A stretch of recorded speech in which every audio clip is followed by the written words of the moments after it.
क्या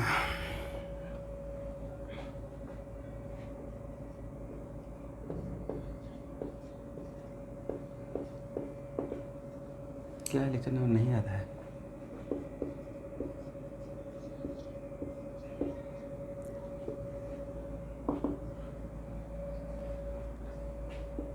थर्ड है saturation current. पहले एक लाइन लिख लीजिए। When all the photoelectrons emitted by cathode when all the photoelectrons emitted by cathode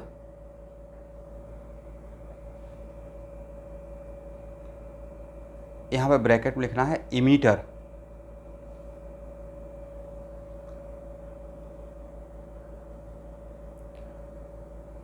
reach the anode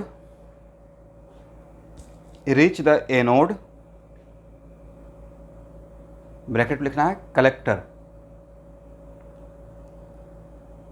then current flowing in the circuit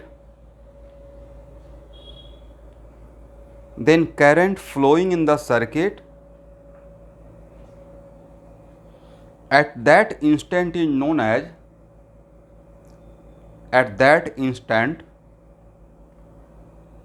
known as saturated current.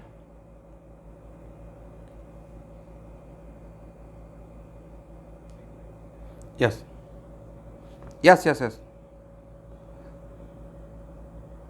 When all the photoelectrons emitted by cathode का मतलब emitter हो गया,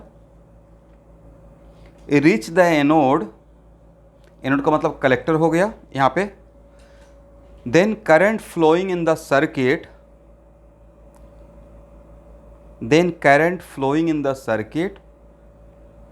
is known as saturated current, and this is the maximum photoelectric current for a given intensity of light.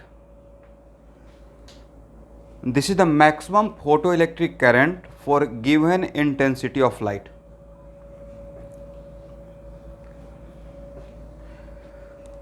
तो student ये कब हो पाएगा कि इमीटर पे जितना भी इलेक्ट्रॉन फोटो इलेक्ट्रॉन इमिट करता है सबका सब कलेक्टर पे पहुंच जाए, एक भी इमीटर पे प्लेट पे नहीं रुके, इवन इफ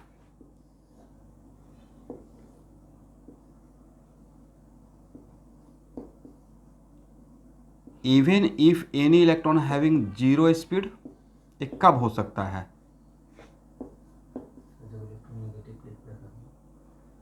तो भाई यहां से मैं बहुत सारा मार्कर को छोड़ रहा हूं, किसी को रेस्ट से रिलीज किया, किसी को थ्रो किया, राइट? तो जिसको रिलीज भी करेंगे वो भी तो सरफेस को टकराएगा। इसका मतलब है कि मार्कर का मास का गिरना higher gravitational potential energy level से लोअर ग्रेविटेशनल पोटेंशियल लेवल, मतलब एक थॉट हो गया। इसका मतलब है कि इस सैचुरेशन करंट का कॉन्सेप्ट अनसैचुरेशन भी रहेगा, जिसमें कुछ इलेक्ट्रॉन गया कुछ नहीं गया, लेकिन सैचुरेशन करंट के लिए collector should be at higher potential, नहीं? And emitter should be at lower potential, मतलब इलेक्ट्रॉन एक्सलरेटेड हो, ना कि रिटार्डेशन में हो। तो इस केस में जिस भी इलेक्ट्रॉन का अगर जीरो भी स्पीड रहेगा, किसी भी इलेक्ट्रॉन का अगर जीरो स्पीड भी रहेगा, वो भी यहाँ से यहाँ शिफ्ट कर जाएगा। उस केस में नंबर ऑफ इलेक्ट्रॉन, जितना भी यहाँ पे इलेक्ट्रॉन इजेक्ट हो रहा है पर सेकेंड, ऑल इलेक्ट्रॉन करंट का पार्ट बनेगा, यहाँ से जाएगा, यहाँ जाएगा और वापस यहाँ से होते हुए फिर वापस यहाँ जाएगा और एक सर्किट कंप्लीट होते रहेगा, राइट? तो करंट इलेक्ट्रॉन का मूवमेंट का डायरेक्शन ए है, तो इलेक्ट्रॉन के अपोजिट में तो करंट का डायरेक्शन मानते हैं, करंट का डायरेक्शन तो ही मानते हैं ना स्टूडेंट, ये रहेगा, समझ गए? तो यहाँ से यहाँ तक इमीटर और कलेक्टर के बीच में समझिए कि गैस एक बिल्कुल वैक्यूम में करंट का फ्लो हो रहा है, क्योंकि चार्ज का फ्लो हो रहा है, राइट? इसका मतलब हाँ, यहाँ पे ये मेरा इमीटर है और जो सिचुएशन मैंने क्रिएट किया, प्लेट का जो पोटेंशियल रखा उसके अकॉर्डिंग इलेक्ट्रॉन डी एक्सलेटेड रहेगा या एक्सलेटेड होगा, इलेक्ट्रॉन रिटार्डेशन के मोड में है या एक्सलरेशन के मोड में है, एक्सलरेशन के मोड में है, राइट। तो जिसका स्पीड इमिट करने के बाद, क्योंकि photo electron emitted with different different kinetic energy from the metal plate, right. तो उसमें किसी का स्पीड 0 भी हो सकता है, लेकिन क्या वो भी इमीटर प्लेट पे रुक पाएगा? वो भी इमीटर के प्लेट पे नहीं रुक पाएगा। इसका मतलब यहाँ से एक ऑब्जेक्टिव हो गया कि for saturation current collector should be at higher potential and emitter should be at lower. एक लाइन लिख लीजिए, for saturation current collector should be at higher potential and emitter should be at lower potential.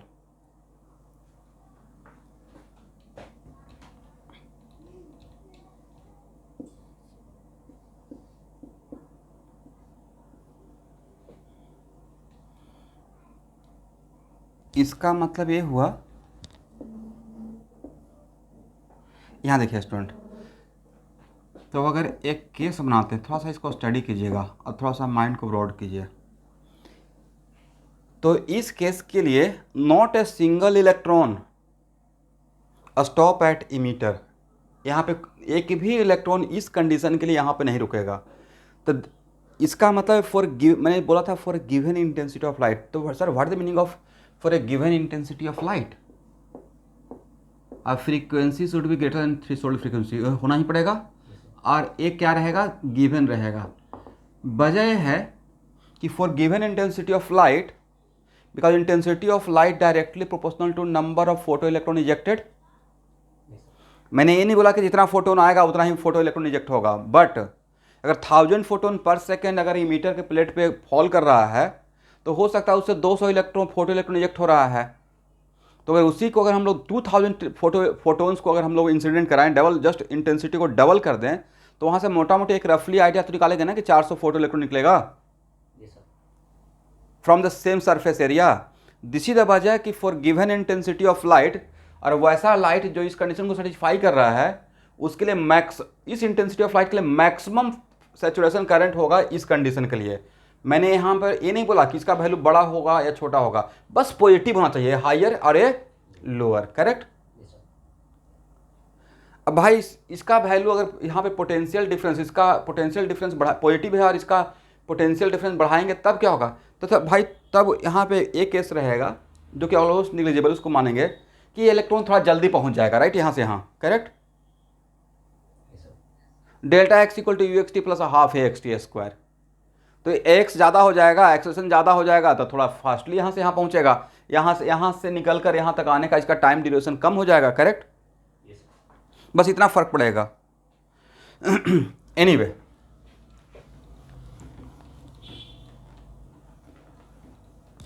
तो this is the case of what,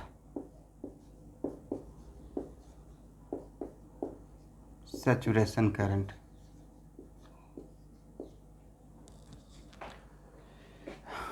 अब second case, Vc equal to अगर 0 करते हैं, मतलब दोनों का, it is very important to note that दोनों plate का पोटेंशियल को अगर सेम रख देते हैं तो उस केस में क्या सारा इलेक्ट्रॉन पहुंच पाएगा? क्या वैसा इलेक्ट्रॉन पहुंच पाएगा जिसका स्पीड 0 रहेगा इमीटर के प्लेट पे? तो क्या आपका ऑल फोटो इलेक्ट्रॉन पहुंच पाया कलेक्टर पे? तो क्या मैक्सिमम फोटो इलेक्ट्रिक करंट हो पाएगा for given intensity of light? नहीं हो पाएगा, करेक्ट। एक मिनट, इसका मतलब ये हुआ कि सर उस केस में करंट तो रहेगा, करंट का फ्लो होगा या नहीं होगा? होगा, लेकिन मैक्सिमम नहीं रहेगा, राइट, अनसैचुरेटेड रहेगा, और इससे कम ही रहेगा, राइट। सैचुरेशन करंट का मतलब maximum current for given intensity of light. अच्छा, इस केस में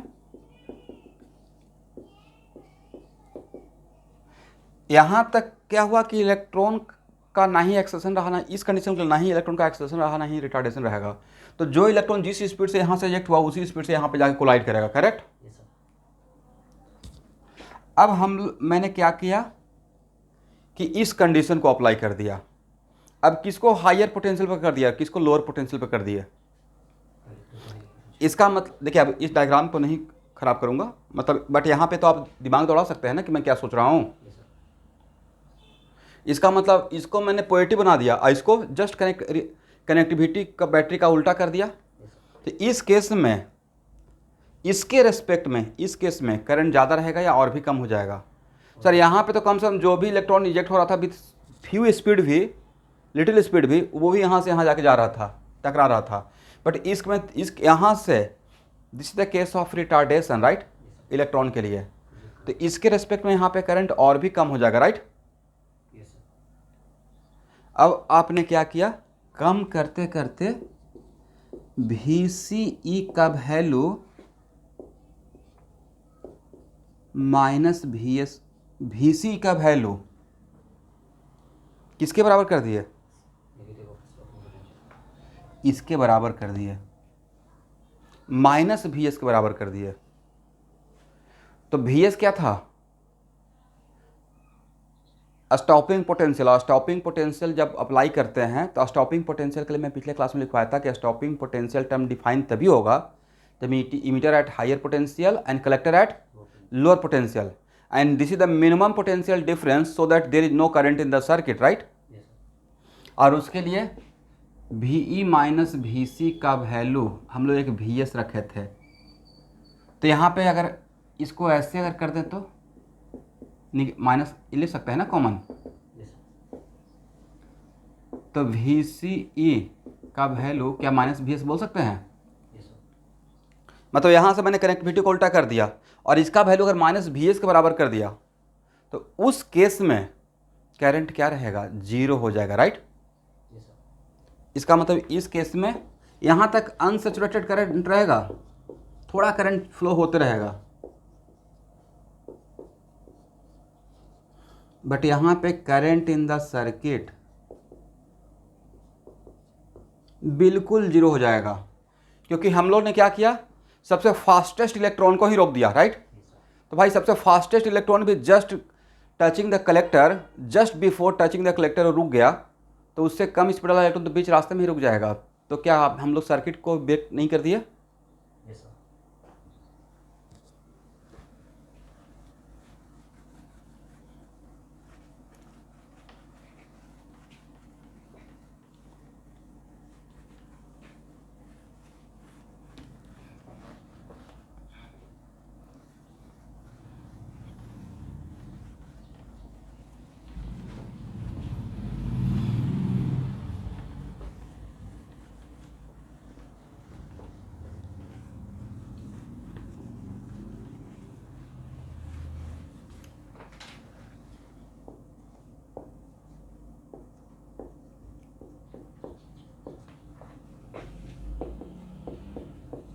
जो भी डिस्कस करने जा रहा हूँ भाई वो कम से कम तो 20 टाइम्स आया हुआ होगा अभी तक, पिछले 40 साल में।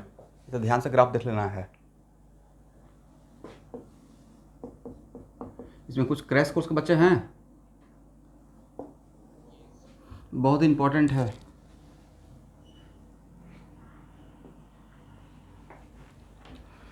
और जिनका भी दिली तमन्ना है कि इस बार ही बस किसी तरीके से निकल जाए, ईयर गैप नहीं देना चाहते हैं, तो माइंड में रखिए आपके पास एक मौका भी और दिया है, 2 मौका, एक CEE का है। देखिए मैं ड्रॉप देते हैं तो ये तो मेरे लिए अच्छी बात है बिजनेस पॉइंट ऑफ व्यू से, बट जब एज ए टीचर क्लास में इन करते हैं तो सारे टीचर का माइंड में रहता है कि बस किसी तरह से बच्चे का करियर बन जाए। तो एक्चुअल में एक स्टूडेंट से मैं मिलवाऊँगा मोटिवेशन के लिए, संजीव कुमार पंडित। तो जिनको बढ़ना रहता है लाइफ में वो बहुत आगे बढ़ जाते हैं, उनके लिए मैटर नहीं करता है, बस एक अच्छा जगह का तलाश रहता है। वो उनका मेरे फर्स्ट बैच के स्टूडेंट हैं, तो बहुत अच्छे स्टूडेंट है, किसी कारण से अनफॉर्चुनेटली ड्रॉपर बैच में ज्वाइन किए थे, नहीं हो पाया था, लेकिन उस 1 साल ड्रॉप देकर CEE ही हुआ। केमिकल इंजीनियरिंग AEC में लिए थे CEE के थ्रू। देखिए आज वो IOCL में काम करते हैं। और आई में एज इंजीनियर कोई ज्वाइन करेगा तो उसका मिनिमम पैकेज मिनिमम से मिनिमम 15 लाख रहेगा। वाइल्ड सेक्टर में बहुत अच्छा सैलरी रहता है और बहुत फैसिलिटी रहता है, बहुत फैसिलिटी। तो वहाँ पे जाकर उन्होंने कंपनसेट कर दिया। केमिकल इंजीनियरिंग आईआईटी से भी लोग आईसीएल में ज्वाइन कर रहा है, काम कर रहा है, यहाँ से भी कर रहे हैं। और उसमें थोड़ा सा बस 40 क्वेश्चन का भी स्कोर अगर आपका आ जाएगा तो हो जाएगा काम। बट वही होता है कि लो कॉन्फिडेंस की वजह से बनने वाला क्वेश्चन भी नहीं बनता है। आप ही लोग मैथ का या कहीं किसी चीज़ का टेस्ट अगर देते होंगे तो समटाइम्स घबराहट में या जल्दीबाजी में बनने वाला क्वेश्चन भी गलत हो जाता है। एकदम बहुत पीसफुल, एकदम माथे पे वर्क रख कर आइस एकदम ठंडा दिमाग से और फास्ट होकर बनाना है। ऐसा नहीं कि पता नहीं क्या हो गया, घबरा कर नहीं है। कभी होता नहीं लगता हार्ट फेल ही कर जाएगा, हार्ट बीट बढ़ गया, भाई तब तुमको टेस्ट क्या दोगे? मैं ही यहाँ पे आऊँगा, एक्सपर उड़ाना रहेगा, अभी पढ़ाना है और घबराते रहूँ कैसे होगा, क्या बोलेंगे, बच्चा लोग क्या मान लेगा। भाई अपना मैं अपना एंजॉय कर रहा हूँ, पढ़ा रहा हूँ, मुझे अच्छा लग रहा है, उसको डिलीवर करना है। फर्स्ट टाइम हुआ था बट डेली तो नहीं कर सकते हैं कि हाँ इतना लोग देख रहे हैं, पता नहीं क्या सोच रहे होंगे, कैसे खड़े हैं, कैसे बोल रहे हैं। उतना केयर करेंगे तो पढ़ाएंगे ही नहीं। ये तो बहुत आराम से अपना बेस्ट दीजिए, कौन क्या सोचता है छोड़ दीजिएगा, बाद में देखिएगा किसने क्या सोचा। और जिसने ज़्यादा आप पे हंसा उसको ज़्यादा पार्टी दे दीजिएगा। तो for a given intensity of light,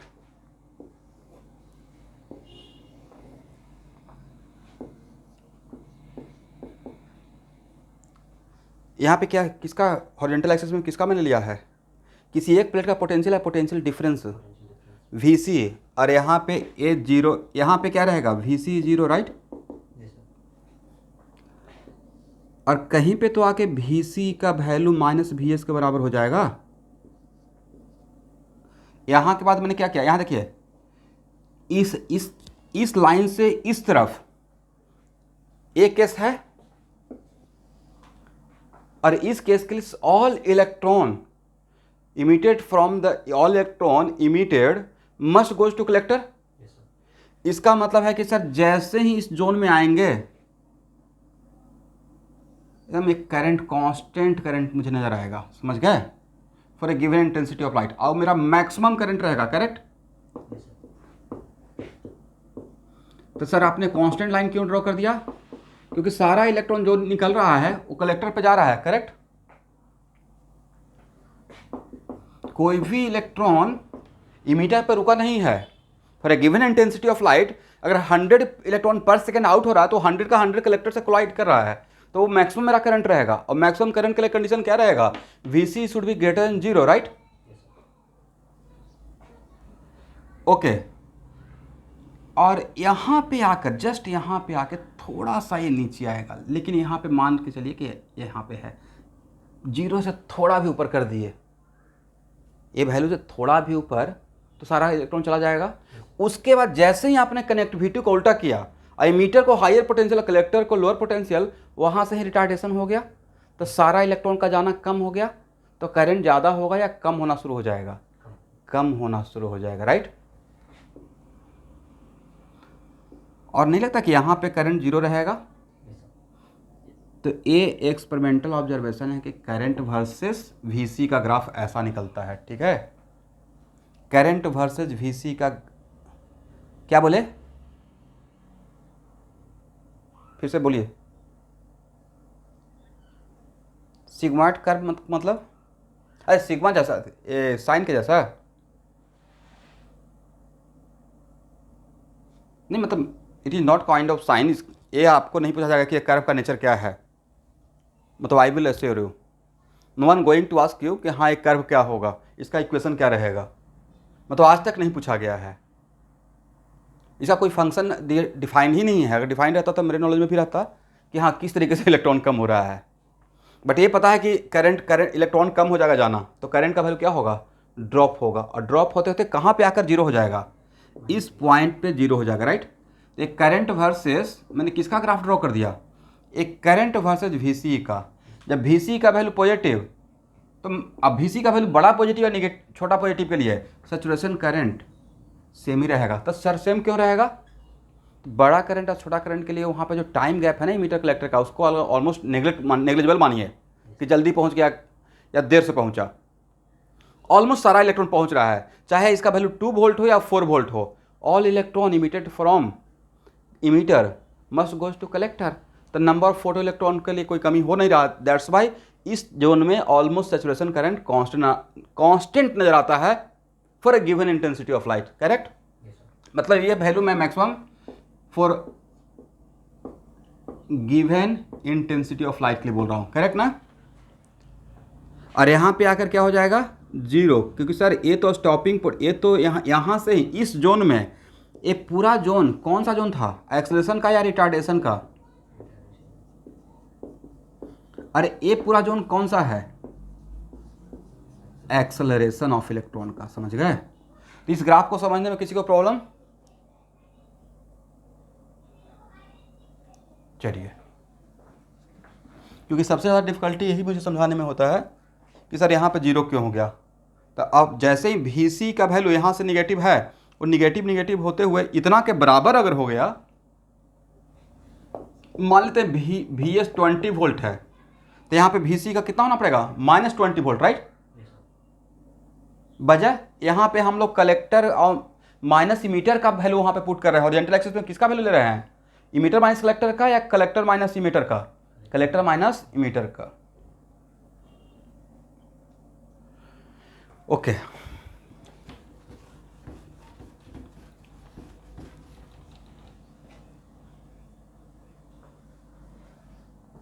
positive side में करंट इंक्रीज तो हो तो रहा है, यहाँ पे मैक्सिमम हो गया।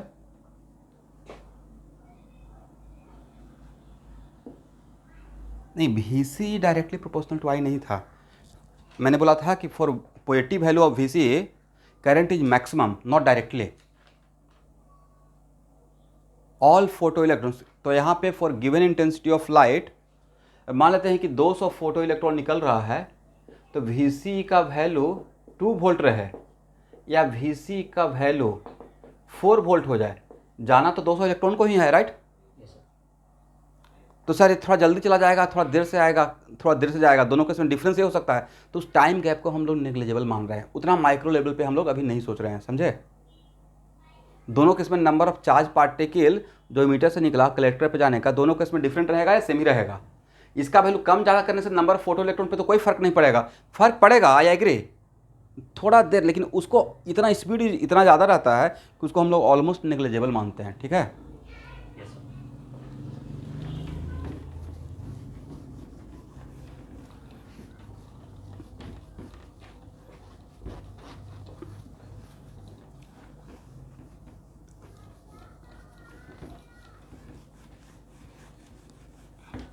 ओके,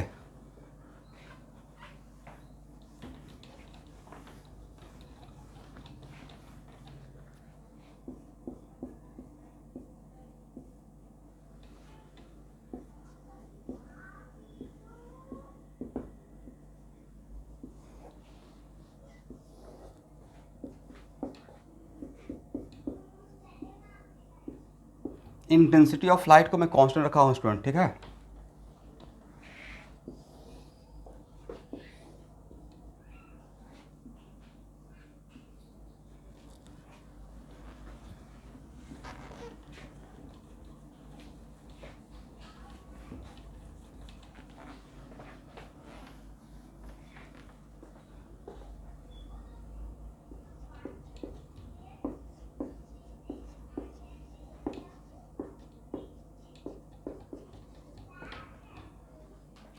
और and for a given metal, तो फॉर ए गिवन मेटल का मतलब उसका वर्क फंक्शन भी कांस्टेंट कर दिया, फाई इज ऑल्सो कांस्टेंट।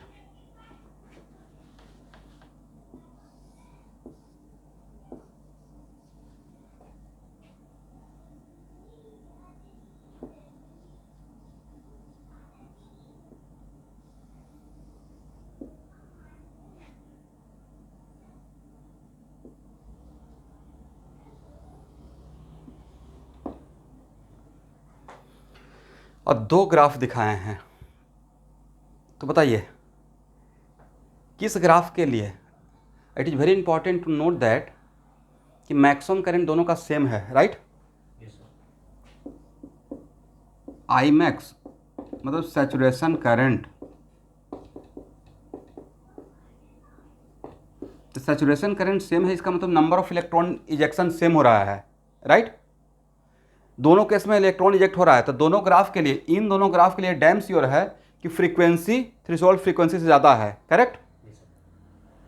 और intense number of photo electron ejected per second, तो number of photo electron ejected per second it is depends on intensity of light, right.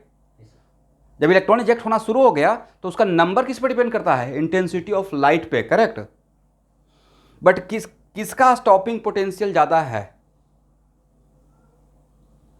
तो भाई यहां पे देखिए ना, ये है -VS1, जहां पे करंट जीरो हो जाएगा, उसको क्या, इसको ग्राफ को अगर 1 देते हैं, इस ग्राफ का नाम 2 देते हैं, और ये है -VS2, इज इट राइट।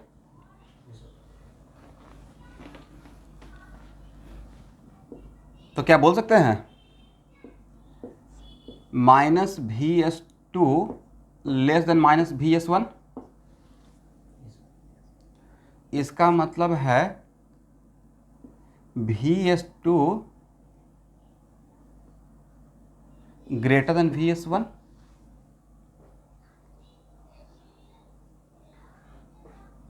दोनों तरफ E से मल्टीप्लाई कीजिए तो EVS2 ग्रेटर देन EVS1 लिख सकते हैं। और यही तो था, ये क्या है, KMax2 और ग्रेटर देन KMax1, बोलते रहिएगा। और KMax के लिए क्या लिखते हैं, stopping potential depends on frequency of light not intensity of light, correct. क्या इसके लिए ये लिख सकते हैं,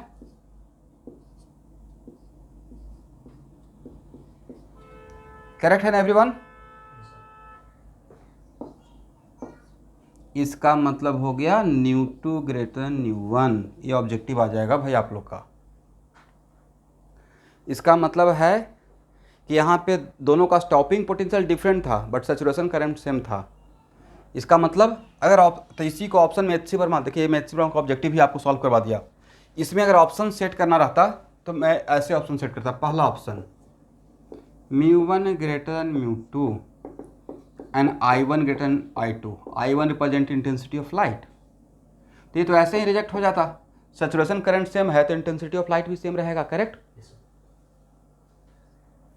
क्योंकि सैचुरेशन करंट ज़्यादा होगा या कम होगा ये नंबर ऑफ फोटो इलेक्ट्रॉन पे डिपेंड करेगा, right, number of charge particle. फिर एक ऑप्शन रहता 𝛎1 लेस देन 𝛎2 और I1 लेस देन I2, ये भी गलत हो जाता। एक ऑप्शन रहता 𝛎1 less than 𝛎2 I1 equal to I2। और जब कुछ भी समझ में नहीं आता एक ऑप्शन तो हम लोग के पास ऑलवेज रहता है नॉन ऑफ दिस। इसमें सबसे सुटेबल ऑप्शन कौन सा रहेगा, C, करेक्ट। किसी को ग्राफ समझने में प्रॉब्लम, चलिए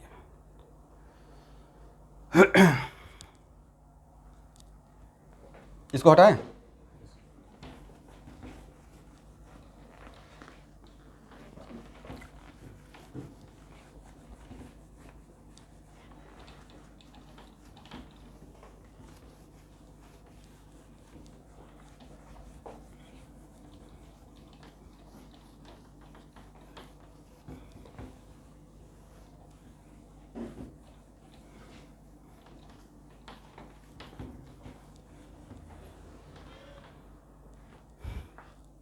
ओके एवरीवन, अब एक लाइन और लिखिए,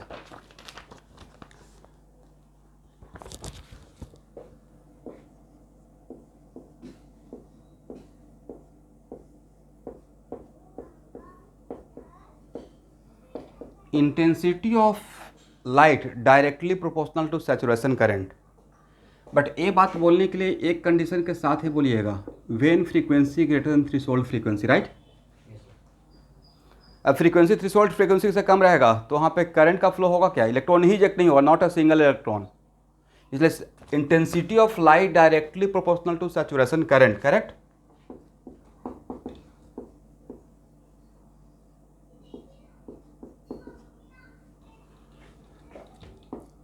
यहाँ पे K क्या है, कोई कांस्टेंट ऑफ प्रोपोर्शनलिटी रहेगा, राइट।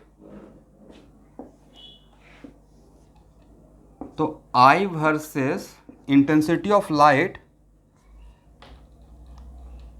आई वर्सेज आई का ग्राफ कैसा रहेगा, इक्वेशन, और सिर्फ फर्स्ट क्वाड्रेंट में रहेगा। तो करंट भी पॉजिटिव ही लिखते हैं और इंटेंसिटी ऑफ लाइट भी पॉजिटिव वैल्यू है, बट यहाँ पे थोड़ा सा डॉट कर देते हैं। नहीं, ये सैचुरेशन करंट का ग्राफ है, I saturation versus intensity of light, correct. वजह कि सर इंटेंसिटी, हालांकि इसको आप यहाँ से भी पास कर सकते हैं, इंटेंसिटी जीरो कर देंगे, लाइट ही ऑफ कर दिए जिससे फोटोन निकल इलेक्ट्रॉन इजेक्ट हो रहा था, तो करंट भी ड्रॉप हो जाएगा। VC पॉजिटिव किए हुए हैं, you are waiting for what, कोई भी इलेक्ट्रॉन निकले वहाँ से पुल कर लें। VC पॉजिटिव है और जिसके वजह से फोटोन निकल रहा, इलेक्ट्रॉन इजेक्ट हो रहा था, उस लाइट सोर्स को ही ऑफ कर दिए, तो क्या इलेक्ट्रॉन इजेक्ट होगा? इसलिए डायरेक्ट इसका यहाँ पे ये ग्राफ आ सकता है, ठीक है। तो यहाँ से क्या आप बोल सकते हैं, यहाँ देखिए तो student, I1 by I2 equal to I1 by I2। इसका मतलब है कि इंटेंसिटी ऑफ लाइट अगर डबल कर देंगे तो सैचुरेशन करंट भी डबल हो जाएगा, correct. Intensity of light double तो सैचुरेशन करंट डबल, करेक्ट ना। चलिए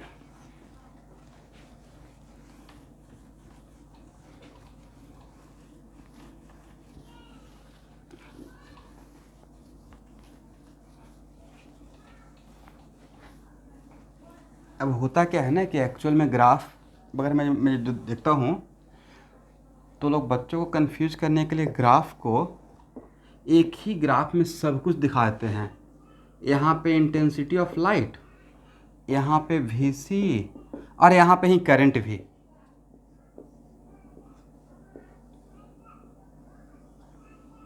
ऐसे तो हम बच्चा कंफ्यूज हो गया कि किसका वर्सेस किसका ग्राफ है।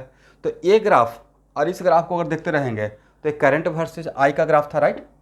करंट वर्सेस VC का, करेक्ट। अब इसी ग्राफ को यहाँ देखिए, इसी में अगर मैं दो ग्राफ अगर ऐसे कर दिया, ध्यान से देखिएगा, मैंने कितना ग्राफ ड्रॉ कर दिया। इस एक्सिस पे मैंने इंटेंसिटी रखा, ठीक है स्टूडेंट, इस एक्सिस पे मैंने क्या रखा, इंटेंसिटी। अब दो ग्राफ लिया करंट के लिए, किसका सैचुरेशन करंट ज़्यादा है। इसको अगर I1, इस ग्राफ को 1 बोलते हैं और इस ग्राफ को 2, तो किसका सैचुरेशन करंट ज़्यादा, इसका मतलब यस। तो क्या बोल सकते हैं यहाँ से, इंटेंसिटी ऑफ लाइट इसमें ज़्यादा रहा होगा। ये है I1 और ये है I2 और इस इक्वेशन से डायरेक्टली प्रोपोर्शनल है, तो जहाँ जिसका सैचुरेशन करंट ज़्यादा उस ग्राफ के लिए इंटेंसिटी ऑफ लाइट भी ज़्यादा, I2 greater than I1। But दोनों ग्राफ सेम पॉइंट से, सेम VS से स्टार्ट हुआ है और जब तक मेंशन नहीं किया रहा है, मतलब फॉर द सेम मेटल, इसका मतलब दोनों का फ्रीक्वेंसी ऑफ लाइट डिफरेंट है दोनों ग्राफ का, या फ्रीक्वेंसी ऑफ लाइट सेम है। दोनों का फ्रीक्वेंसी ऑफ लाइट सेम है। वजह सर दोनों का VS तो सेम है ना दोनों ग्राफ के लिए, VS are same for both graph. तो जब VS सेम रहेगा तो Kmax भी सेम रहेगा, और Kmax सेम रहेगा तो फ्रीक्वेंसी भी डिफरेंट रहेगा या सेम रहेगा। अगर आप डिफरेंट मान भी लेते हैं, लेट अस सपोज आप डिफरेंट मान भी लेते हैं, तो लास्ट में जाकर μ1 इक्वल टू μ2 मिल जाएगा, करेक्ट। दैट्स वाई इस ग्राफ के लिए ये जो मैंने एग्जांपल आपके सामने प्रेजेंट किया, इसमें क्या बोल सकते हैं, I2 ग्रेटर देन I1 और μ1 इक्वल टू μ2।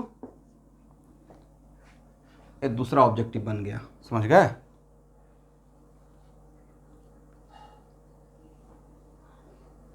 मैंने यहाँ बोला कि मैंने एक ग्राफ दिया, तो इस ग्राफ को आप देखकर आपको बताना है कि किसका करंट ज़्यादा है।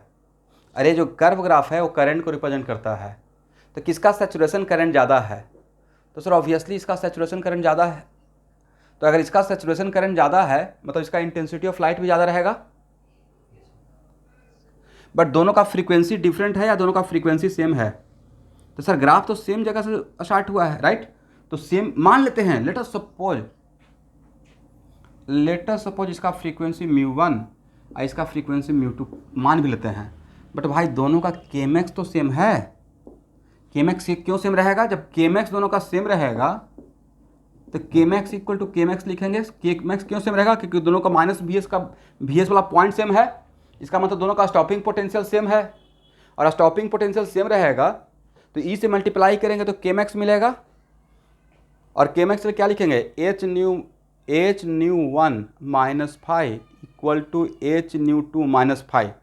कट इक्वल तो करना ही पड़ेगा क्योंकि दोनों का के मैक्स सेम है, तो कटने के बाद μ1 इक्वल टू μ2 हो जाएगा। करेक्ट है। चलिए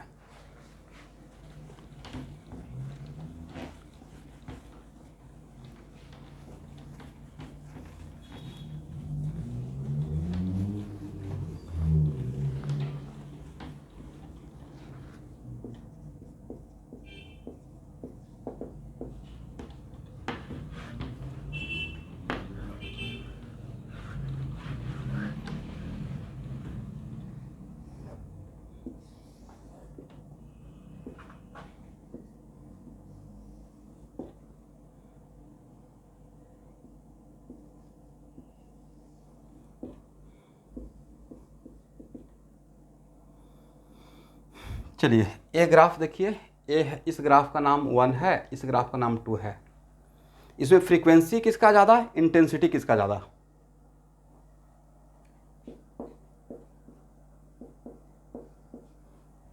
ऐसे आपको मिक्स करके क्वेश्चन आ जाएगा, किसका फ्रीक्वेंसी ज़्यादा, किसका इंटेंसिटी ज़्यादा। तो भाई क्या यहाँ बोल सकते हैं I1 ग्रेटर देन I2, क्योंकि सैचुरेशन करंट तो 1 का ज़्यादा है, 2 का कम हो गया क्योंकि ग्राफ यहाँ पे आकर नीचे हो गया, राइट। बट स्टॉपिंग पोटेंशियल किसका ज़्यादा है, Vs2 greater than Vs1, is it right.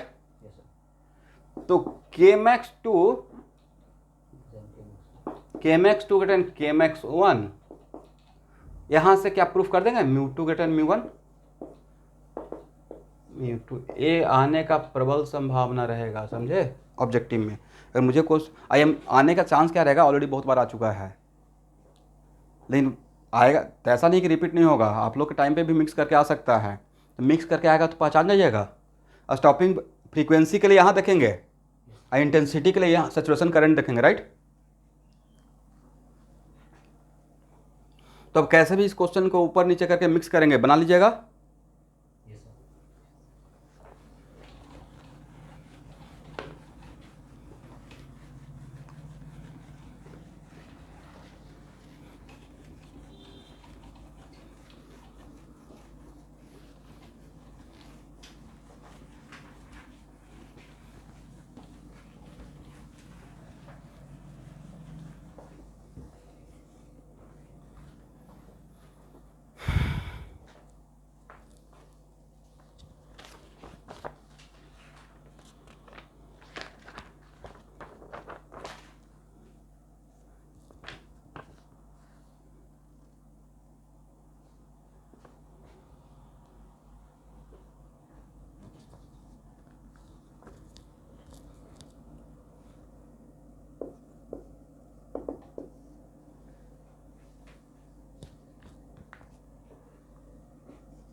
देखते रहिए फास्ट।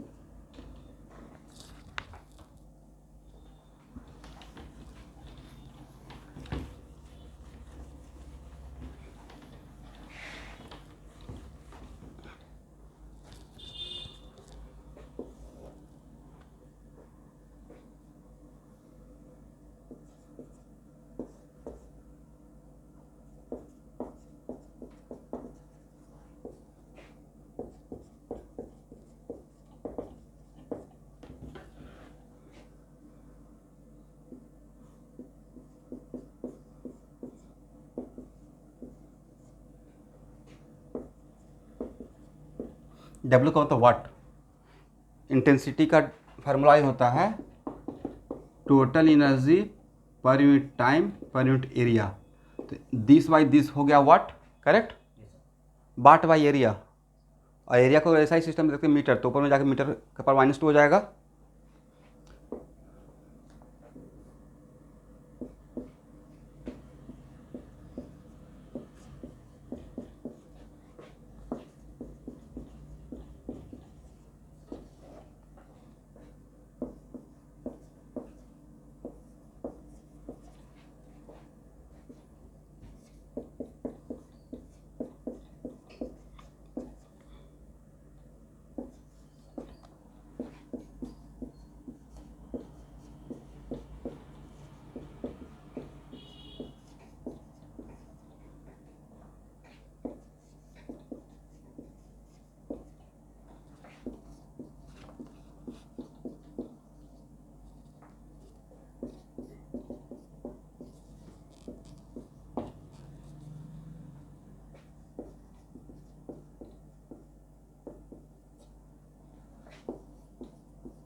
सॉल्व कीजिए।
सभी को एक साथ निकालना है या अलग, सभी लैम्डा के लिए अलग अलग?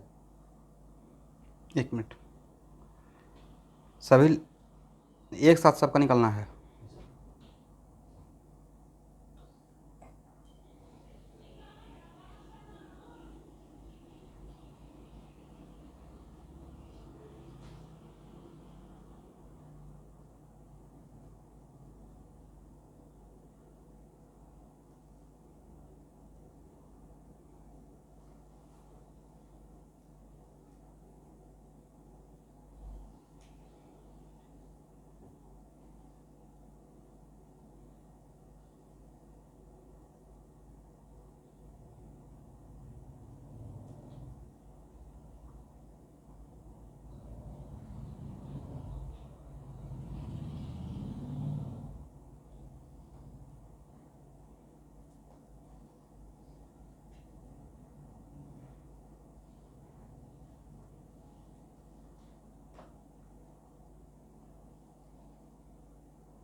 फर्स्ट का आंसर है नहीं, सबका मिलाकर कितना है एक साथ बताइए, क्योंकि यहाँ पे है टोटल नंबर ऑफ फोटोन्स।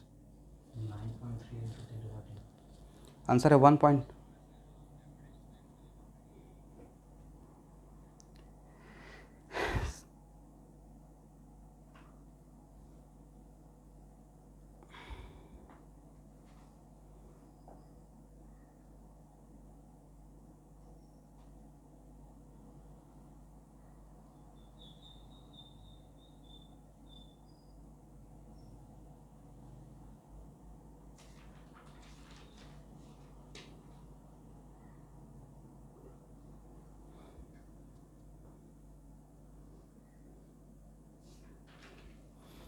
चलिए,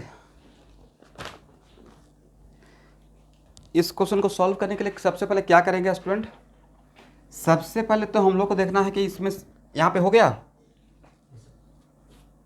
इसको हटाएं। मैं सिर्फ कैलकुलेशन आप कर लीजिएगा, मैं सिर्फ आइडिया देता हूँ। सबसे पहले चेक करेंगे कि sir which lambda are responsible for rejection of photo electron, right. तो भाई फोटो इलेक्ट्रॉन रिजेक्ट होने के लिए energy of photon should be greater than equal to work function होना चाहिए, राइट। तो सब इसके करस्पॉन्डिंग फोटोन का एनर्जी निकाल लेंगे, कितना energy, h c by lambda ना 1242 EV/nm और डिवाइडेड बाई 400 नैनोमीटर, करेक्ट। कितना हो जाएगा मोटा मोटी 3.66 EV। अब वर्क फंक्शन कितना था 1.9। तो भाई इसका एनर्जी इसके वर्क फंक्शन ज़्यादा है, मतलब इससे फोटो इलेक्ट्रॉन इजेक्ट होगा, करेक्ट। इसको हम लोग को ध्यान में रखना है 3.1। ओके, इसके corresponding energy of photon hc/λ, right. मतलब 12, आप लोग समझ पा रहे हैं हम लोग क्या चेक करना स्टार्ट कर दिए। इसमें से 4 टाइप का लैम्डा है, इसमें कौन कौन सा लैम्डा इजेक्ट कर पाएगा। तो यहाँ पे हो जाएगा 480 nm, कितना हो जाएगा स्टूडेंट कैलकुलेट करके मोटा मोटी 2.5 ये भी रिस्पॉन्सिबल है, इजेक्ट कर पाएगा। इसका करस्पॉन्डिंग एनर्जी ऑफ फोटोन, इसके एक फोटोन का एनर्जी कितना रहेगा 1242 EV बाई 600 nm कैंसिल 2.06 है तो थोड़ा ज़्यादा, बट इसके corresponding energy of photon 1242 EV/nm और डिवाइड बाय 700 nm। समझ रहे बात को? कितना था 1.7 भाई।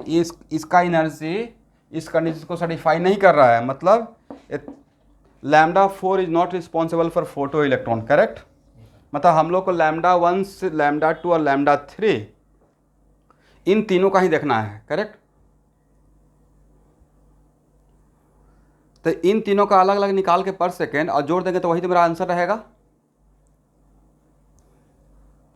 λ1 का कितना फोटोन निकलेगा, λ2 का कितना फोटोन पर सेकेंड निकलेगा, λ3 का कितना फोटोन पर सेकेंड निकलेगा, सबको इंडिविजुअली करेंगे और जोड़ देंगे तो लास्ट में this is my final answer, right.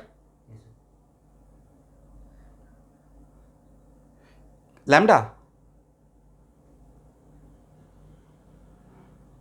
नहीं ऐड करेंगे, फोटोन तो फोटोन है ना, फोटोन का नंबर ऑफ फोटोन का एवरेज क्या लेंगे, उसे बोला क्या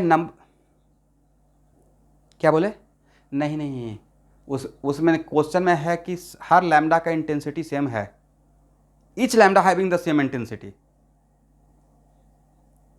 क्वेश्चन में ये नहीं था कि वो 4 लैम्डा है तो एक लैम्डा के लिए इंटेंसिटी जितना है उसका बाई 4 कर दें, शायद दिमाग में आया होगा, राइट। बट क्वेश्चन में मेंशन था each lambda having same intensity of light, different, ऐसा नहीं कि कंबाइंड वे में, मतलब सबका सेम इंटेंसिटी चल रहा है, राइट। इसका मतलब इंडिविजुअली वहां पे 4i जा रहा है, कंबाइंड वे में 4i जा रहा है, करेक्ट। जिस पॉइंट ऑफ व्यू से आप सोचे उस पॉइंट ऑफ व्यू से वहां पे 4i जा रहा था, आई नहीं 4i, राइट।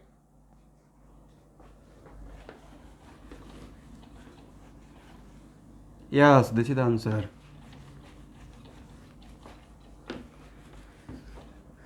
चलिए स्टूडेंट यहां देखिए,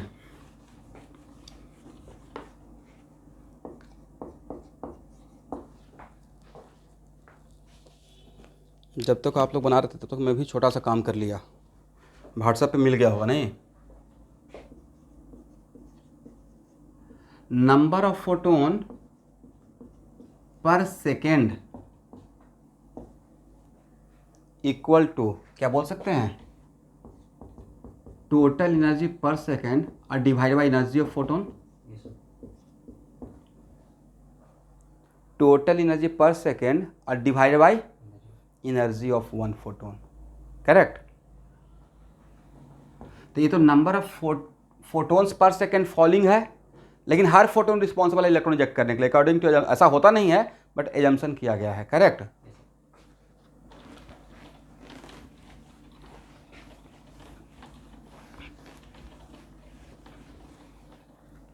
और इंटेंसिटी ऑफ लाइट के लिए क्या है formula, total energy by total time into area, correct.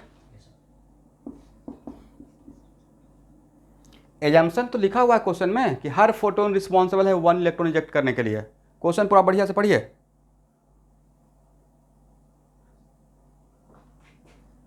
तो total energy per second equal to क्या लिख सकते हैं, आई into A, total energy per second E T by delta T, total energy per second, right. इसी को हम लोग क्या बोलेंगे, टोटल एनर्जी पर सेकेंड। तो इंटेंसिटी में एरिया से मल्टीप्लाई कर दीजिएगा तो उस एरिया पे टोटल एनर्जी पर सेकेंड आपको मिल जाएगा, करेक्ट। इंटेंसिटी कितना दिया हुआ है, 1 पॉइंट, जोर से बोलना है, -3 इंटू 10 टू द पावर -4, ये था एरिया, राइट। तो ये हो गया 1.5 into 10 to -7 joule per second, correct. तो यहाँ पे अब हम लोग number of photons per second corresponding to λ1, सबका energy total energy per second, हर फोटोन का तो सेम रहेगा। क्या यहाँ पे लिख सकते हैं 1.5 इंटू 10⁻⁻7 जूल पर सेकेंड और डिवाइडेड बाई लैम्डा 1 का, एक फोटोन का कितना एनर्जी था 3.1 इंटू 10⁻³ इलेक्ट्रॉन वोल्ट ना, बट उसको तो जूल में कन्वर्ट करना पड़ेगा क्योंकि ऊपर जूल में है, राइट। तो क्या करते हैं 1.6 into 10⁻⁻19 joule, joule joule cancel, तो क्या हो गया, जो वैल्यू मिलेगा वो number of photon per second मिलेगा, राइट। तो ये लैम्डा 1 का number of photon per second निकल गया। वैसे ही number of photon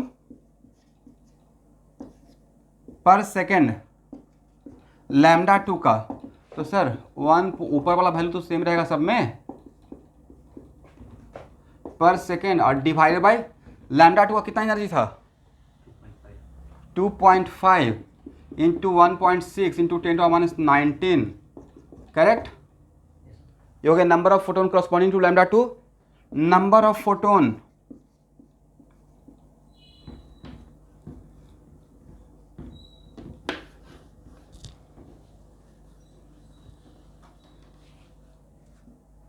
per second corresponding to lambda 3 1.5 into 10⁻⁻7 joule per second divided by 2.06 into 1.6 into 10⁻⁻19 joule.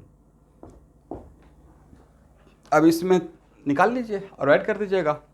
तो इसका मतलब है कि ये हो गया, इसको हम लोग अगर N1 बोलते हैं, इसको N2 बोलते हैं और इसको N3 बोलते हैं, तो total number of photons per second सब मिलाकर कितना रहेगा N1 plus N2 plus N3, is it right. This is the final answer. तो इसमें सबसे बड़ा रोल क्या था, सबसे एक तो इंटेंसिटी का फार्मूला था, दूसरा रोल था कि कौन सा लैम्डा आउट करेगा फोटोन को और कौन सा लैम्डा आउट नहीं करेगा, विथ एक गिवन एजम्पशन। इसको स्क्रीनशॉट ले लीजिए और आपको अभी मैं व्हाट्सअप किया हूँ 3 प्रॉब्लम, ठीक है स्टूडेंट, मिल गया ना। चलिए, उसमें सबसे पहला प्रॉब्लम क्या मिला है, light describe at a place, right. Solution मत देखिएगा, AHC वर्मा का क्वेश्चन है, एक्सरसाइज 5 करके क्वेश्चन है, देखिए तो उसको अपने नोटबुक में पहले लिखिए और फिर सॉल्व कीजिए, बढ़िया प्रॉब्लम है, वहाँ से कुछ सीखिएगा।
यहाँ देखिए स्टूडेंट, क्वेश्चन नंबर 5 लिख लीजिए, उसके बाद मैं इसको थोड़ा सा हिंट दूंगा, उसके बाद सॉल्व कीजिएगा।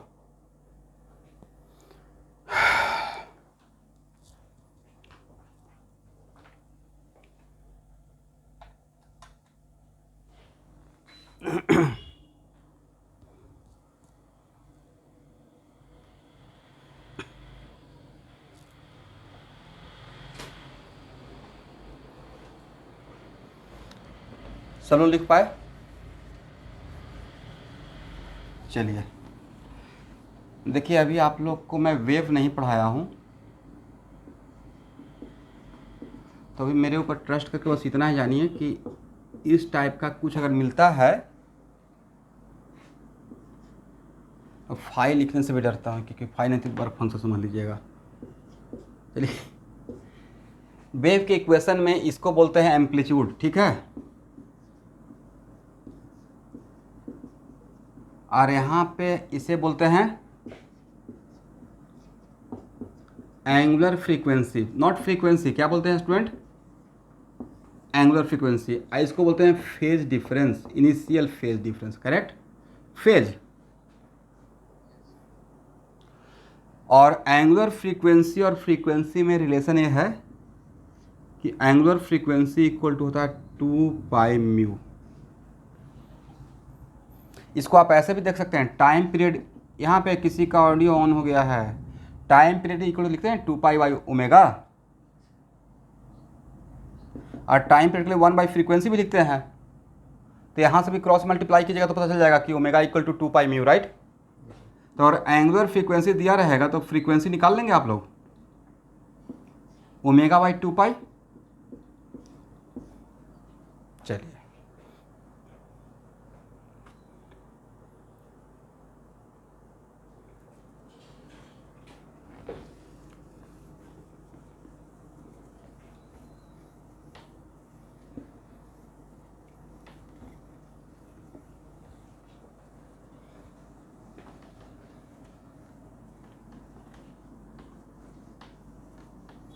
आप लोग ट्राई करेंगे या मैं सॉल्व कर दूं?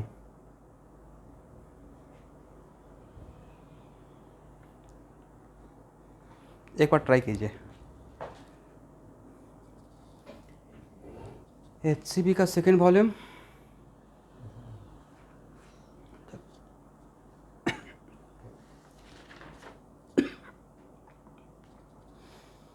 वो एक्चुअल में वेव क्या है, इलेक्ट्रिक फील्ड भी तो काइंड ऑफ वेव का ही, जैसे light is the combination of दो field, electric field and magnetic field, right. तो इलेक्ट्रिक फील्ड का दिया हुआ है amplitude, electric field is also kind of wave उसको बोलते हैं, ठीक है। तो ये जो 100 वोल्ट पर मीटर है वो इलेक्ट्रिक फील्ड का एम्पलीट्यूड है, तो उसको वेव के जैसा ट्रीट कीजिए। Light described at a place by equation, मतलब light is the combination of magnetic field और इलेक्ट्रिक फील्ड, आप सपोज कर सकते हैं। तो लाइट में वेव करेक्टर है, करेक्ट एवरीवन। तो वहाँ पे E इक्वल टू E0 है, एक्चुअली वो E0 का क्या है, एम्पलीट्यूड का काम कर रहा है।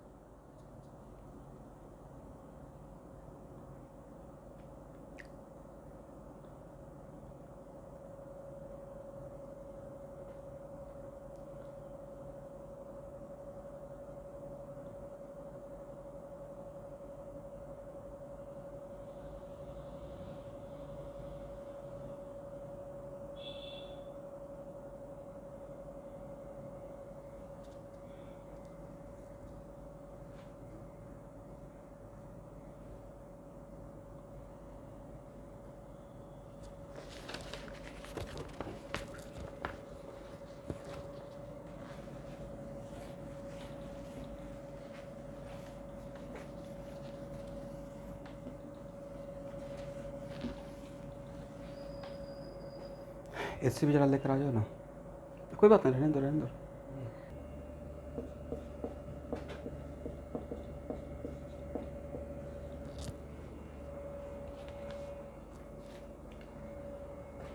और वर्क फंक्शन दिया हुआ था मीटर का,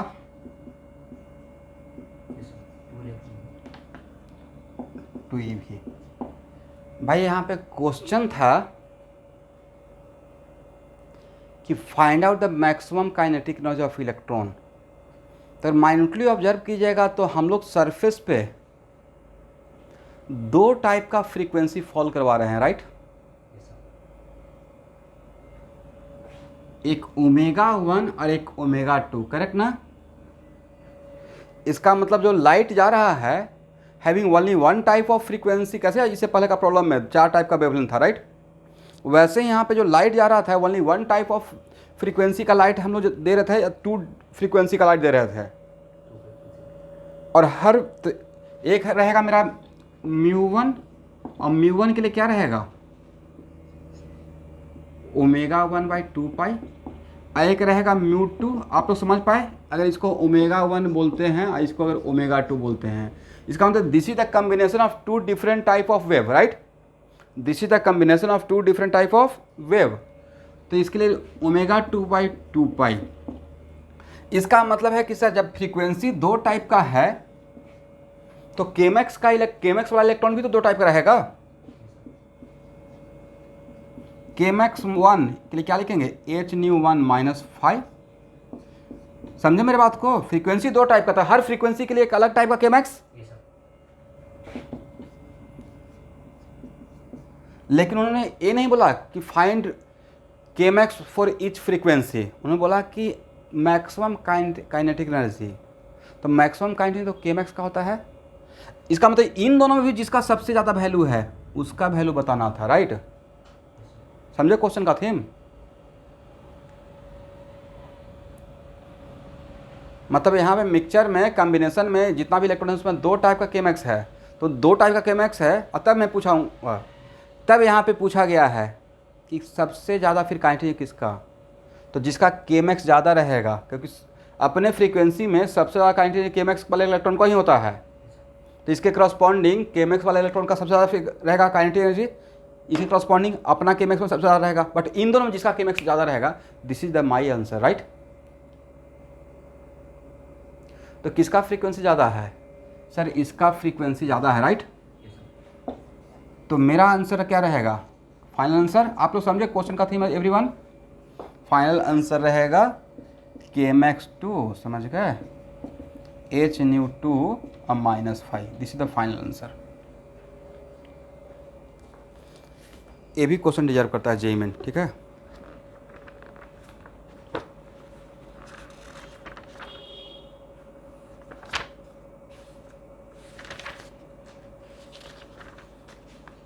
एक क्वेश्चन स्टूडेंट HC वर्मा का वर्कआउट का क्वेश्चन नंबर 13 था, लिख लीजिए। HC वर्मा का वर्कआउट का क्वेश्चन नंबर 13 है, ठीक है।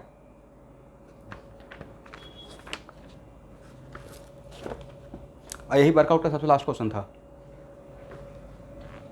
ये जो बनाए हैं वो HCB का वर्कआउट का क्वेश्चन नंबर 13। इसको हटाएं।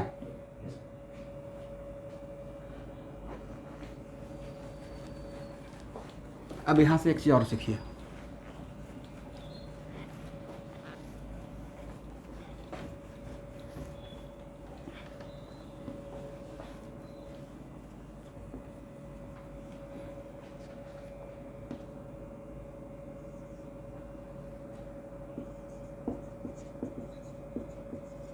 नहीं, पहले एक चीज़ सीख लेते हैं, ट्रिग्नोमेट्री का फार्मूला।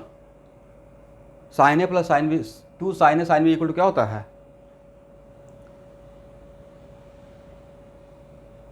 कुछ तो होता होगा।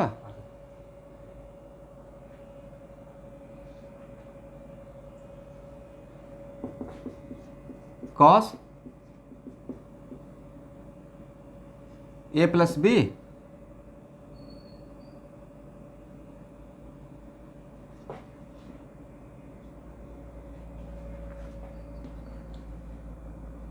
माइनस, यहाँ पे क्या दें, minus,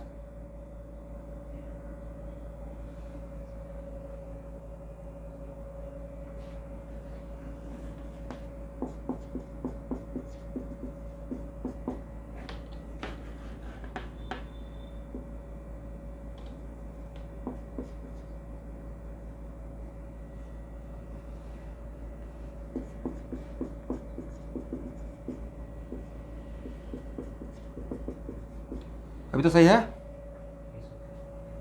cos a minus b minus cos a plus b, okay. 2 sine a cos b, a भी तो ऐसा लिख लीजिएगा ना। 2 साइन ए कॉस बी कितना हो जाएगा,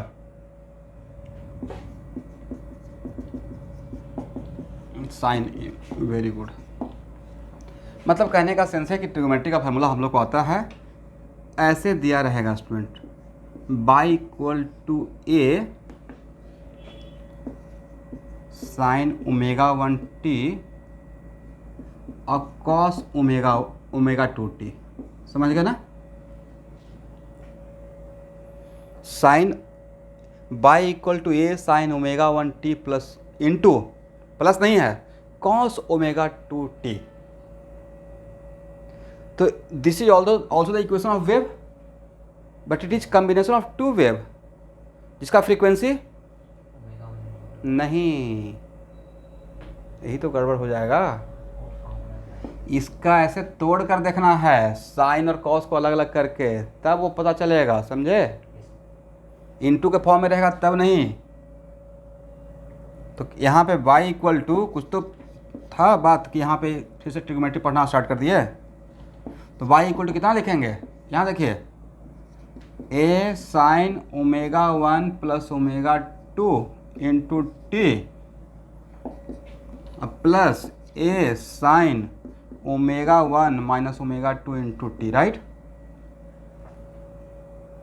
इसका मतलब है कि this is also the equation of wave, it is a combination of two wave whose individual frequency angular frequency is omega 1 plus omega 2 plus omega 1 minus omega 2, right.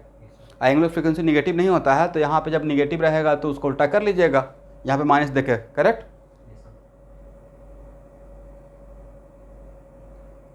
हो जाएगा ना। तो ऐसा भी जैसे इस क्वेश्चन नंबर 13 से क्या सीखे कि ऐसा भी क्वेश्चन दिया जा सकता है आज जिसमें मुझे के मैक्स पूछा जाएगा, तो उस टाइम पे के मैक्स के लिए कौन रिस्पॉन्सिबल रहेगा, ओमेगा 1 माइनस ओमेगा 2 या omega 1 plus omega 2, omega 1 plus omega 2। Question का थीम ये था, ये बताना चाह रहा था। आप लोग समझे एवरीवन मैंने क्या बोला। Okay, very good. Divide by 2 आएगा, ओके यहाँ पे, ओके ओके ये था ना, तो डिवाइड बाई 2 कर देंगे।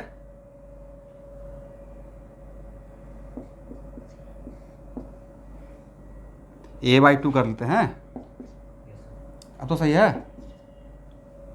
2 से मल्टीप्लाई या 2 से डिवाइड, उसका एंगुलर फ्रीक्वेंसी में कोई फर्क नहीं पड़ेगा, एम्पलीट्यूड अलग कर दिया। एनीवे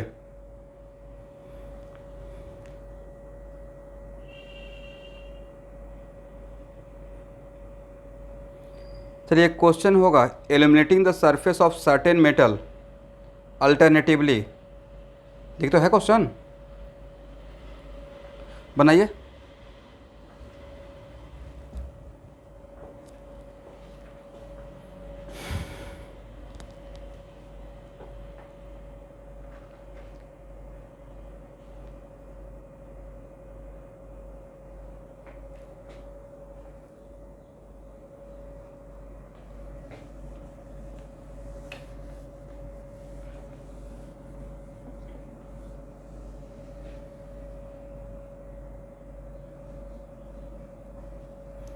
यहाँ पे 2 था ना, तब तो ऐसा करते थे, इसलिए यहाँ पे मैंने ये दिया था, तो क्या किया कि 2 से डिवाइड कर दिया, 2 से मल्टीप्लाई कर दिया, यहाँ पे 2 देने के लिए, समझे, तभी तो ऐसे लिखेंगे।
तो एक हम लोग प्रॉब्लम सॉल्व कर रहे हैं student, eliminating the surface of a certain metal alternatively with light of wavelength λ1 equal to 0.35 micrometre and λ2 equal to 0.54 micrometre, is it right.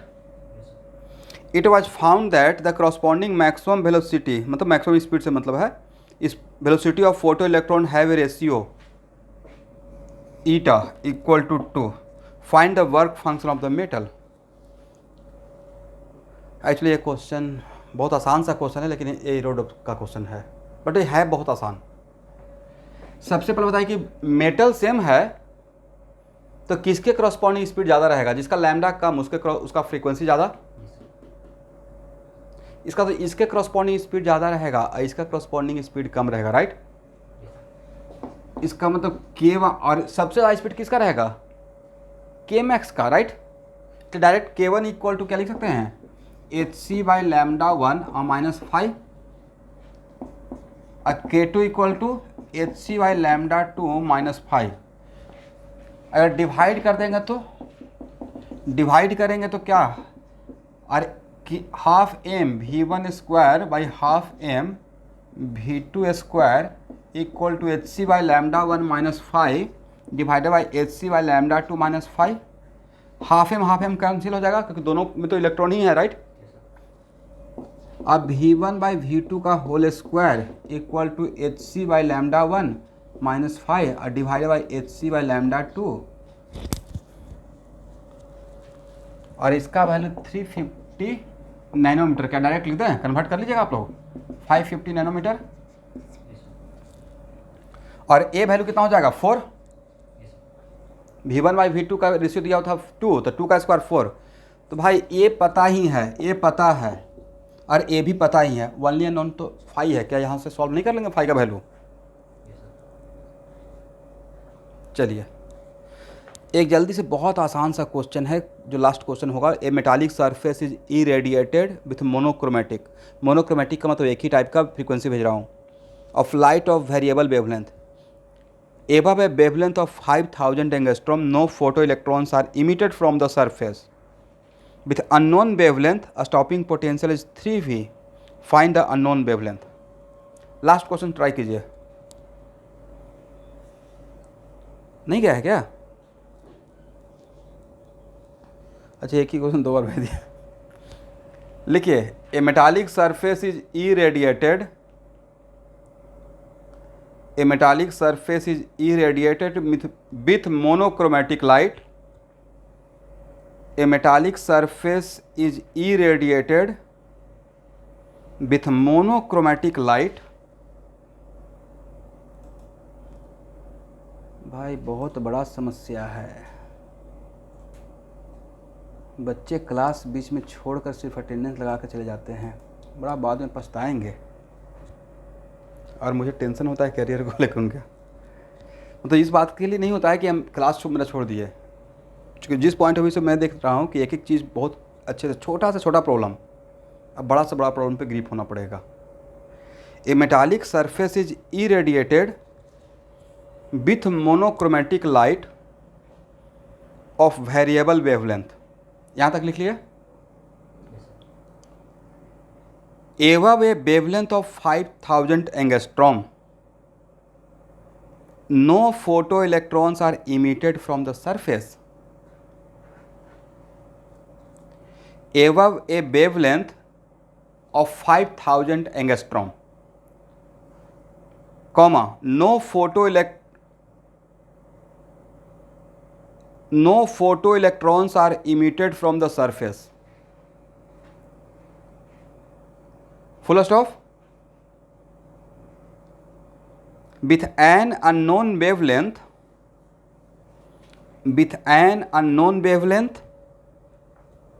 a stopping potential with an, कहाँ तक लिखा student? Full stop. With an unknown wavelength, a stopping potential is 3 volt. Full stop. Find the unknown wavelength. Find out the unknown wavelength.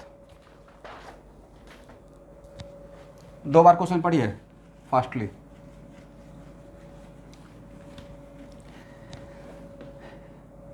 एक minute. जैसे threshold frequency का मतलब क्या होता है? It is the minimum frequency, वैसे ही तो threshold wavelength है। क्या बोला गया है कि no photo electron emitted when wavelength greater than 5000, right. इसका मतलब भाई यहाँ पे लैम्डा नोट दिया हुआ था आपको, नहीं?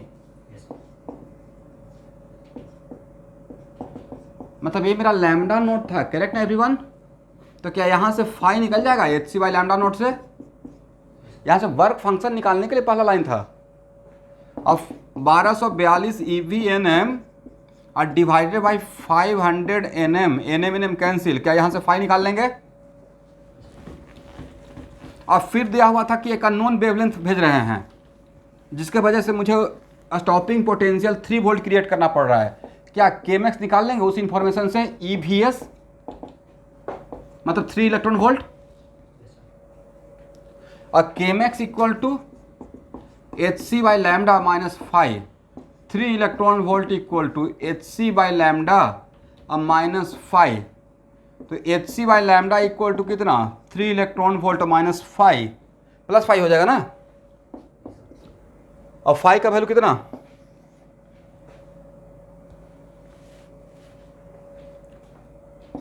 तो 5.4 EV हो गया। तो क्या यहाँ से लैम्डा निकल जाएगा? 1242 EV/nm और डिवाइड बाई 5.4 EV और EV कैंसिल, तो 1242 divide by 5.4, this the value of unknown wavelength. एक क्वेश्चन तो बिल्कुल बोर्ड लेवल का है।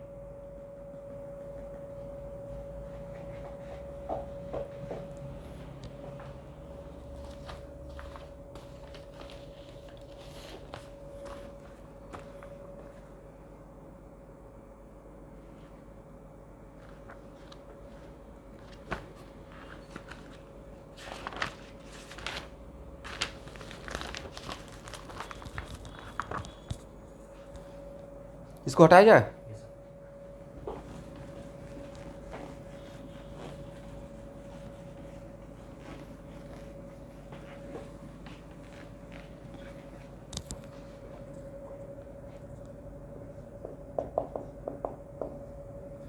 बहुत आसानी, डरिएगा नहीं, क्योंकि इसी के जैसा बिल्कुल डिट्टो HC वर्मा में क्वेश्चन है। Up to what maximum potential will a copper ball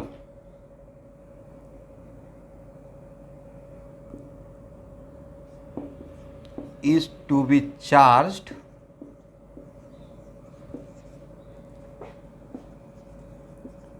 when irradiated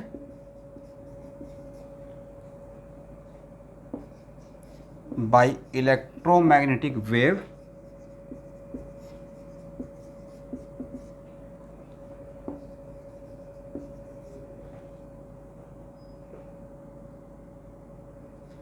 of wavelength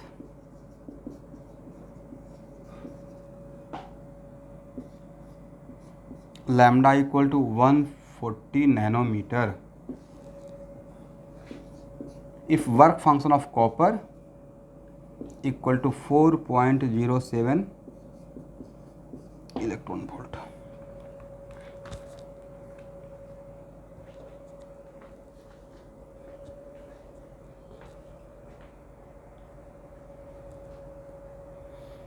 ये पहला क्वेश्चन है, ठीक है ना। सेकंड क्वेश्चन लिखिए इसी में, यहाँ तक ही क्वेश्चन था, बट अब सेकंड और थर्ड क्वेश्चन जो मैं बोल रहा हूँ वो क्वेश्चन एक्चुअली HCB का थॉट है, तो वहाँ से मैं आगे बढ़ा रहा हूँ। सेकंड क्वेश्चन, इफ रेड, क्या बोले,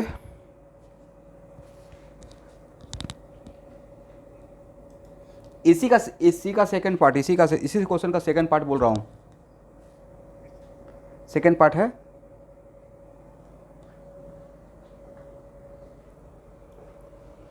if radius of copper ball is r, capital R, then find out total number of photoelectron ejected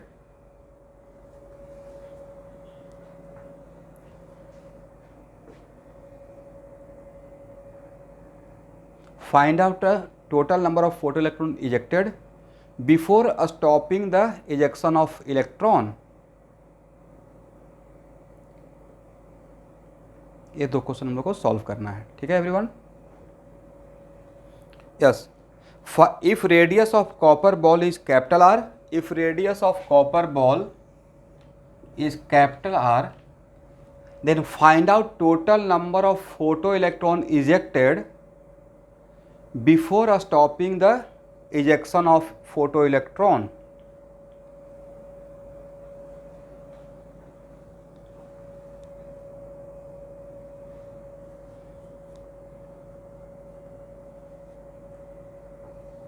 solve करना है।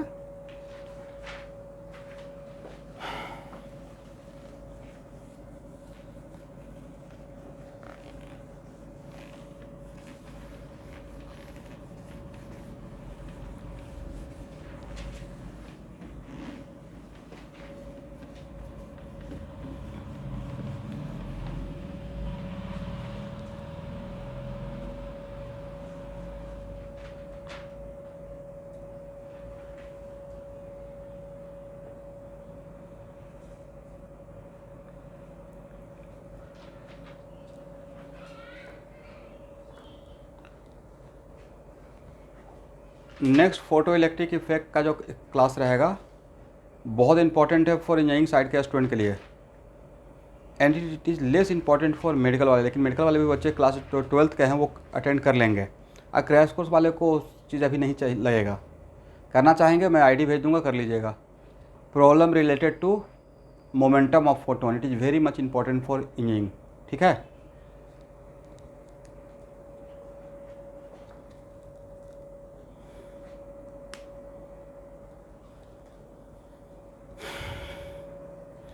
इस क्वेश्चन के साथ आपको छोड़कर जा रहे हैं, मिलते हैं नेक्स्ट क्लास।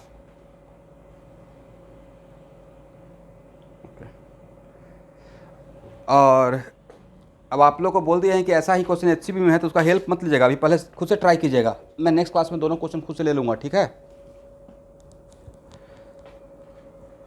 और फोटो इलेक्ट्रिक इफेक्ट का साथ साथ प्रॉब्लम एचसीबी का मैं ऑलमोस्ट करवा ही दूंगा साथ में, बात के लिए नहीं रखेंगे, ठीक है।